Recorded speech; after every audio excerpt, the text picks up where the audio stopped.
एक क्वेश्चन बहुत पॉपुलर है जो अक्सर पूछा जाता है और बहुत सारे बच्चे ने हमसे बोला कि सर आप इसको डिस्कस कीजिए वीडियोज़ में कि what is the force on the between the dipoles. अगर दो डाइपोल्स हैं तो उनके बीच में फोर्स कैसे हम लोग निकालेंगे, how they are proportional, what is the magnitude, whether they will be attractive repulsive, क्या होगा। तो इस पॉइंट पर डिस्कशन करना हमें पूछा गया था, many students they asked me, तो हम लोग इस पर डिस्कशन कर लेते हैं थोड़ा सा। तो ध्यान देना, डाइपोल्स के बीच में फोर्स निकालने का जो मेथड है तो हम लोग जनरली अगर जो स्मॉल डाइपोल के लिए करें तो बहुत आसान होता है, ठीक है। लार्ज डाइपोल के लिए आपको of course you will have to calculate just on the basis of वो नॉर्मल मेथड्स जो होते हैं, ठीक ना। एक प्लस क्यू माइनस क्यू करके सब फोर्सेस देखना होगा, ठीक है, कि what are the all forces and from there we will calculate. And of course वो पूछा भी नहीं जाता because that is not practical. क्योंकि ध्यान देना, आपसे क्वेश्चन का पर्पस ये नहीं होता है कि आपको लेंदी करना, कॉम्प्रेस, ये बहुत ज़्यादा आपको to put you into the trouble. Of course few questions are there like that, ठीक है, but generally questions are just to check your conceptual understanding कि आपका कंसेप्ट कितना क्लियर है। तो आप इसको ध्यान से समझने का प्रयास करोगे कि यहाँ पर कैसे हम लोग निकालेंगे। तो मान लो कि एक क्वेश्चन लेते हैं, जैसे कि एक डाइपोल है, ये P1 है and this is P2, they are small dipoles, we are taking small dipoles, और इनके बीच में डिस्टेंस r दिया हुआ है। Suppose they are separated by radial distance of small r। तो पूछा जा रहा है कि how the force between this dipole will be proportional. तो समझो इस डाइपोल के कारण यहाँ पर पोटेंशियल एनर्जी कितना होगा। तो हम लोग पढ़े थे पोटेंशियल एनर्जी वाले पार्ट में, पोटेंशियल V, तो V कितना होगा बताओ। या इलेक्ट्रिक, सॉरी आप इलेक्ट्रिक फील्ड बताओ, क्योंकि ऑफ कोर्स V से हमें Q चाहिए, लेकिन हमने एक पोटेंशियल एनर्जी का U का फार्मूला पढ़ा था -P.E, याद करो, ठीक है। तो हम लोग इसी फार्मूले को यूज करके यहाँ पर बनाने वाले हैं, better, that will be better. तो इसके कारण यहाँ पर इलेक्ट्रिक फील्ड क्या होगा। तो इलेक्ट्रिक फील्ड हम लोग लिखेंगे 2K P1 बाई R3, यही तो था आई बिलीव, ठीक है। एंड U कितना हो जाएगा -P.E, this is equal to 2K P1 P2 by R3, this is the potential energy. Now force क्या लिखेंगे, F equal to -del U by del R, ठीक है। तो माइनस माइनस प्लस हो गया, फिर से माइनस आ जाएगा, तो -6K P1 P2 by R to the power 4. So this is the force between the dipole P1 and P2. तो ध्यान देना, force this F, force F is proportional to 1 by R to the power 4, और minus sign आया है तो minus sign का मतलब क्या है, this force is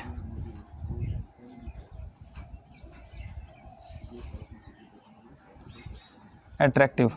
और ध्यान देना, हमने यहाँ पर डॉट प्रोडक्ट किया है, तो P1 का जो डायरेक्शन है वही यहाँ पर इलेक्ट्रिक फील्ड का डायरेक्शन होगा। इस पॉइंट पर इलेक्ट्रिक फील्ड का डायरेक्शन इधर होता है, ठीक है। तो इलेक्ट्रिक फील्ड उधर ही है और डाइपोल भी उधर ही है, तो E डॉट P का यहाँ पर cos 0 ले लिया, ठीक है। तो यहाँ पर इस चलते साइन में कोई चेंज नहीं हुआ, बस माइनस का माइनस रह गया, ठीक है। आप इसको समझोगे तो दिस इज़ द केस। और यही अगर जो डाइपोल अपोजिटली डायरेक्टेड रहता, मतलब कि आपको डाइपोल अगर P1 ऐसे देता एंड P2 मान लो इस तरीके से दिया, अब पूछता कि इसके पीछे फोर्स क्या होगा, तो यहाँ पर प्लस आ जाता आपको। इस केस में यहाँ पर प्लस आएगा, मतलब कि फोर्स विल बी रिपल्सिव, ठीक है। पॉजिटिव मीन्स कि फोर्सेस आर रिपल्सिव। तो आई बिलीव कि ये क्वेश्चन क्लियर है, ठीक है। क्वेश्चन क्या था कि what is the force F between dipole, F between dipole is equal to what, ठीक है, and what kind of force, attractive और repulsive.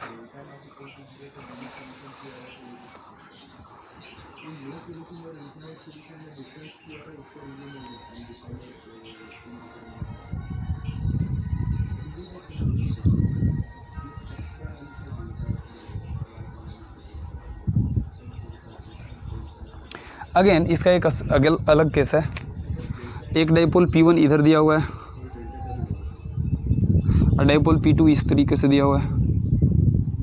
Again they are separated by radial distance of small r। Small dipoles लेकर के चलते हैं। Question again same कि what is the force between the dipole, इन dipoles के बीच में फोर्स कितना होगा। तो अगेन इसके कारण यहाँ पर इलेक्ट्रिक फील्ड निकाल लो। तो ध्यान देना, अगर इस तरीके से देखो तो this is equatorial position, dipole का ये जो पोजीशन है दिस इज इक्वेटोरियल पोजीशन, ठीक है। तो इलेक्ट्रिक फील्ड कितना होगा minus K P by are cube, this is the electric field. मतलब कि इलेक्ट्रिक फील्ड का डायरेक्शन इधर हो गया, ध्यान देना, डाउनवर्ड, डायरेक्शन इसका डाउनवर्ड होगा, ठीक है। तो पी डॉट ई करो अब, minus P dot E, U हो गया यहाँ से, तो कितना हो जाएगा, तो पी टू हमारा P two K P one by are cube, ठीक है। और ये ध्यान देना, अब यहाँ पर माइनस का मतलब है कि अपोजिट डायरेक्शन है, नीचे के डायरेक्शन में, ठीक है। तो ये और ये तो हमारा फार्मूला था, तो माइनस और एक और माइनस आएगा, ठीक है, cos 180 डिग्री। तो this will become what, K P one P two by are cube. अब आते हैं फोर्स, तो फोर्स क्या था minus del U by del R. तो फिर से आर को डिफ्रेंशिएट करो तो माइनस 3 आएगा, तो minus 3 K P one P two by R to the power 4। So this the force and again force is attractive.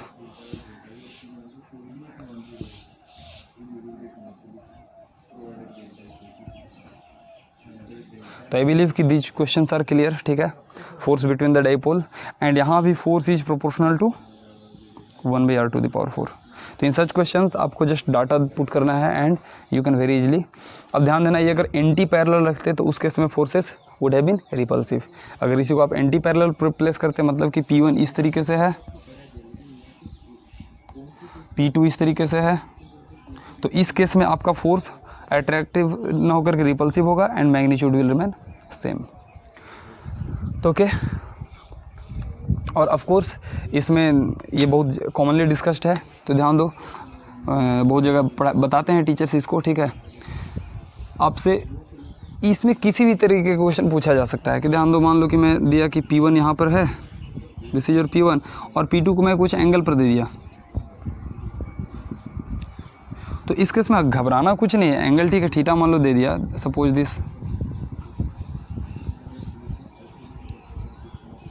This angle is theta, तो कोई दिक्कत नहीं है। P1 का फिर से यहाँ पर R डिस्टेंस है, ये आपको डिस्टेंस सेम है R, तो फिर से आप E1 निकाल लोगे, E1 is how much 2K P1 by are cube, और इसका डायरेक्शन इसके अलोंग है, along the line, along the R radial vector, ठीक है। अब आप करोगे U तो minus P E cos theta होगा, that is equal to minus K P one P two cos theta by 2K P1 P2 cos theta by are cube, ठीक है। अगर फोर्स की बात करें तो फिर से डिफ्रेंशिएट करेंगे, तो F is equal to minus del U by del R, this is equal to minus 6K P1 P2 cos theta by are cube, okay. और ध्यान देना, अगर ये angle theta is greater than 90 degree, तो क्या हो जाएगा, कॉस थीटा पॉजिटिव हो जाएगा, सॉरी निगेटिव हो जाएगा, माइनस माइनस प्लस, मतलब कि for theta greater than 90 degree forces will be repulsive and for theta less than 90 degree forces will be attractive, okay. तो we have discussed all the cases taking it, और यही अगर perpendicular लेकर के चलो तो forces will be zero, net force will be zero, okay. But torque zero नहीं होगा, ध्यान देना, टॉर्क उसमें जीरो नहीं होगा। अगर इसको आप परपेंडिकुलर रखते हो, इसमें मल्टीपल करेक्ट आपको अब objective type questions, sorry subjective wise conceptual questions दिया जा सकता है। जैसे ले लो,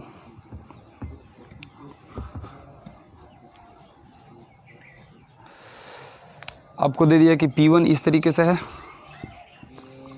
और P2 इस तरीके से है, ठीक है। And of course the separation between these two, this small r is large in comparison to the length of the dipole, dipole के लेंथ के कंपेरिजन वो लार्ज वैल्यू है। तो आपसे क्वेश्चन पूछा जा रहा है कि अब इसको समझने का प्रयास करो। तो ध्यान दो, यहाँ पर लार्ज डिस्टेंस है, तो यहाँ पर क्या होगा, इलेक्ट्रिक फील्ड हम लोग यूनिफॉर्म मान के चलेंगे, this is our electric field, और इसकी वैल्यू कितनी होगी 2Kp by are cube. It almost will assume it uniform for this smaller distance of the dipole, dipole के अराउंड, ठीक है। लार्ज डिस्टेंस के लिए यूनिफॉर्म नहीं होगा बट अराउंड दिस।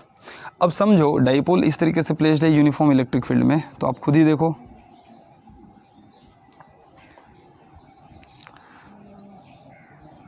इधर QE फोर्स लगेगा, इधर माइनस QE फोर्स लगेगा, तो नेट फोर्स जीरो हो गया, ठीक है। But torque is there, tau zero नहीं है, टाउ कितना होगा बताओ, हम लोग पढ़े थे PE साइन थीटा, तो P1 कितना हो जाएगा 2K P1 P2 sine 90 by are cube, so this will become equal to 2K P1 P2 by are cube, समझे। तो torque is, and in all other cases also tau is proportional to 1 by are cube only, ठीक है। Force is proportional to 1 by R to the power 4, torque is proportional to this. और ये समझना, तो आप कह सकते हो कि सर मान लीजिए कि अभी तो आपने बताया कि ये यूनिफॉर्म हम लोग मान के चल रहे हैं, तो ऑफ कोर्स अगर हम लोग इंक्लाइन भी रखें तो फिर क्यों ऐसा हो रहा है कि इसमें फोर्स हो जा रहे हैं, तो ध्यान दो, of course we are not concern about too much, लेकिन ध्यान देना यहाँ पर जो माइनस चार्ज Q है और यहाँ पर जो प्लस चार्ज Q है, तो plus charge Q is at a larger distance and minus Q is at the smaller distance, ठीक है। And therefore you have to consider that, उसी को कंसीडर करके हमने यहाँ पर लेकर के आया सारा फोर्सेस। बट अगर जो आप वर्टिकली रखते हो तो आप ध्यान से देखो, तो दोनों का अगर प्लस माइनस का देखो तो डिस्टेंस सेम हो रहा है, इस डाइपोल से दोनों पॉइंट का डिस्टेंस ऑलमोस्ट सेम है, therefore we are considering it uniform for this vertical region, ठीक है। And therefore we can say what कि torque is this much but net force F net कितना हो जाएगा 0। And moreover we are going through this formula, ठीक है। यहाँ से पता चल रहा है कि थीटा अगर 90 लिए तो फोर्स 0 हो जाएगा and torque will be this that as we calculated, ठीक है। तो आपको मल्टीपल करेक्ट टाइप से दिया जा सकता है कि एक डाइपोल ऐसे दिया हो, एक डाइपोल इस ओरिएंटेशन में दिया हो। आपसे पूछा क्या कि force on the net force on the dipole is 0, second option देगा कि net torque on the dipole is 0, third option देगा कि net torque on the dipole is non zero, fourth option देगा net force on the dipole is non zero, like that they may give, तो multiple correct type option बन सकते हैं। और even they can ask this datas, ठीक है। तो I believe कि this concepts are clear to you now and will proceed ahead with, तो almost we have covered the all the points and all the topics in electrostatics, okay, and those videos which we have not been updated till the time of for the beginning, जो beginning का part है उसको मैं आपको provide करा दूंगा, okay, thank you very much।